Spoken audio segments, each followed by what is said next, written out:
oregano. Tingnan nyo po. Meron tayo ditong oregano. Tapos yung oregano na yan, tumubo lang yung katabi nitong halaman na to.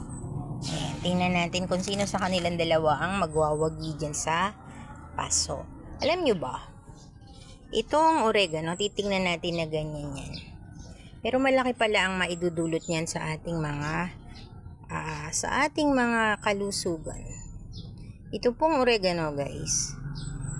Ito ay papaalis nung, 'di ba, yung ubo, yung mga sipon-sipon ng bata. Ayan. 'Di ba ano 'yan? Pinalalaga, tapos yun, pinaiinom dun sa mga batang sinisipon. Inuubo.